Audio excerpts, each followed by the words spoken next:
खत्म होते ही exit poll सामने आने लगे और अब राजद की शेरनी ने चौंकाने वाला खुलासा किया है।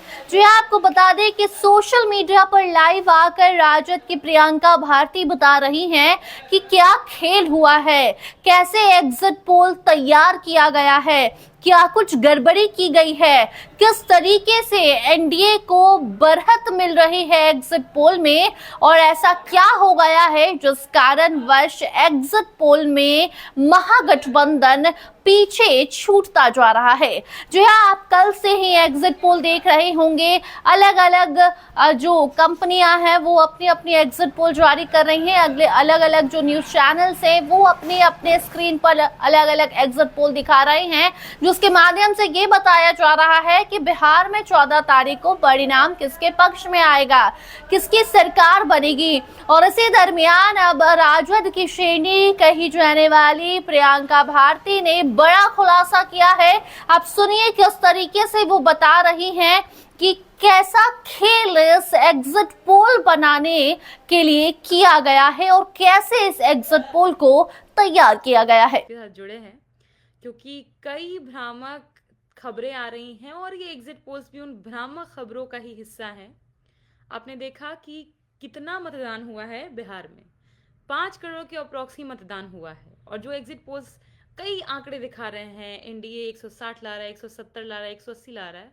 सवाल ये है कि इन लोगों ने ये जो सैंपल है कितना कलेक्ट किया है और कैसे ये इस आंकड़े पर पहुंच रहे हैं, इस नतीजे पर पहुंच रहे हैं। बिहार में कुल मतदान जो हुआ है वो 5 करोड़ के अप्रॉक्स हुआ है और अगर हम 1% भी ले लें कि मान लीजिए जो सैंपलिंग हम कर रहे हैं वो 1% भी ले लें तो 1% 5 करोड़ का 5 लाख के अराउंड आता है। लेकिन इन लोगों ने कितने लोगों की सैंपलिंग करी है, जो लोग भी दिखा रहे हैं एग्जिट पोल्स, किसी को भी आप उठा करके देख लीजिए, 5 से 10 हजार लोगों को ही की राय इन लोगों ने लेने की कोशिश की है और उनसे पूछा है। अब चलिए 5 से 10 हजार, अगर ठीक है कुछ एक आध दो संस्थाएं ऐसी भी हैं जो 20 से 30 हजार का सैंपलिंग लेती हैं, तो 20 से 30 हजार का सैंपलिंग लेती हैं, तो अगर हम मान लीजिए जो 10 से 20 हजार वाली हैं इनको हम 243 से भाग करते हैं, 243 विधानसभा है हमारा, 243 अगर 5000 से मतलब 5000 को हम 243 से भाग करते हैं, मात्र 20 मतलब प्रति विधानसभा मात्र 20 लोगों से पूछा है। और अगर हम 10,000 भी मान लेते हैं पल भर को, 10,000 भागा 243 करिए तो 41, मतलब लाखों लोग मतदान कर रहे हैं और 41 लोगों से इन लोगों ने पूछा है। अगर एक्सट्रीम सिचुएशन मान लेते हैं उसमें भी 20 से 30 का सैंपलिंग को भी अगर हम ओके करते हैं, समझते कि ठीक है इन लोगों ने 20,000 से 30,000 जोड़ा है, चलिए उसको भी डिवाइड कीजिए, भागा कीजिए 243 से, 20,000 का भी करिएगा तो 82 लोगों से पूछ करके एग्जिट पोल निकाल दिए कि कौन सरकार बना रहा है, वो भी एक्सट्रीम कंडीशंस में। वरना ऐसे तो मात्र 20 लोगों से पूछ रहे हैं हर विधानसभा में। इंपॉर्टेंट बात यह है कि अगर मान लीजिए अब तो सिर्फ ये जो मैंने आपको बताया ये सिर्फ साइज है, नंबर्स हैं। अब इसमें हम कैटेगराइजेशन पर आते हैं। कैटेगराइजेशन किसी से भी हम लोग कोई भी, क्योंकि मैं खुद रिसर्च स्कॉलर हूँ, कई डाटा हम कलेक्ट करते हैं तो कई आधार पर कलेक्ट करते हैं। अब इनका देखिए, अब हम कैटेगरीज अगर बनाएं तो बिहार में यूथ हैं, जेंजी आबादी है, महिलाएं हैं, ओपीएस हैं जो रिटायर्ड लोग हैं उनके अपने कंसर्न्स हैं, बूढ़े बुजुर्ग हैं उसमें भी महिलाएं उनकी अपने कंसर्न्स हैं, कई कैटेगरीज है। अब मान लीजिए इन लोगों ने 20 लोगों से पूछा, अब उसमें कितने युवा थे ये तो किसी को पता नहीं। युवाओं की, क्योंकि अपने युवाओं के मुद्दे रोजगार से जुड़े मुद्दे हैं। अगर अब रिटायर्ड बुजुर्गों से पूछने जाएंगे तो उनको ओल्ड पेंशन स्कीम चाहिए, उनको अपने मुद्दे हैं। महिलाओं के पास जाएंगे तो उनके अपने मुद्दे हैं। और अगर ग्रामीण क्षेत्रों में इन लोगों ने कितने लोगों से आंकड़ा लिया है वो एक अलग प्रश्न है। शहरी क्षेत्रों में कितना इन लोगों ने लिया है वो अलग प्रश्न है। मतलब अगर मैं कैटेगरी वाइज भी बताऊं, अगर हम जातिगत आधार पर लें, धार्मिक आधार पर लें, तो इतनी कैटेगरीज है, 100 से ऊपर कैटेगरीज जाएंगी। और पूछा है मात्र 20 लोगों से, 30 लोगों से, 40 लोगों से हर विधानसभा में, तो क्या ये एग्जिट पोल्स भरोसेमंद हो सकते हैं? आप खुद सोचिए।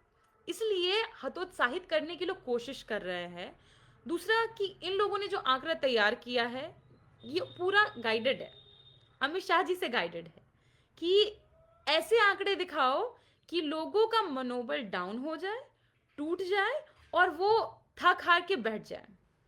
आप खुद सोचिए कि इन लोग जो भी एग्जिट पोल्स लाया है, सीट्स के बारे में चर्चा नहीं कर रहा है कि सीट पर कौन कैंडिडेट हो, और कर भी रहा है तो गलत हो रहा है। एग्जाम्पल आपको मैं दे रही हूँ, परसा सीट से दिखा रहे हैं ये लोग कि भाजपा निकल रही है, जबकि परसा सीट पर जेडीयू लड़ रही है, भाजपा तो लड़ ही नहीं रही है।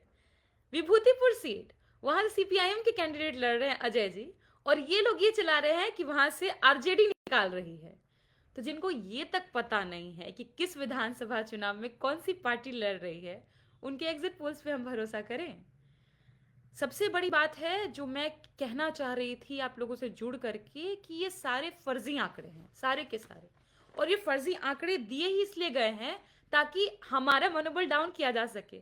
बिहार का इतिहास उठा के देख लीजिए, 70 से 80% जितने एग्जिट पोल्स हुए हैं बिहार को लेकर के, सब झूठे निकले हैं, सब। तो सुना आपने प्रियंका भारती को, उन्होंने बताया कि कितना मतदान हुआ, वोटिंग कितनी हुई, और किस तरीके से लोगों से, कौन से लोगों से सवाल किया गया है, कितने लोगों से सवाल किया गया है, और वो चंद लोग ये डिसाइड कर रहे हैं कि बिहार में किसकी सरकार बनने जा रही है।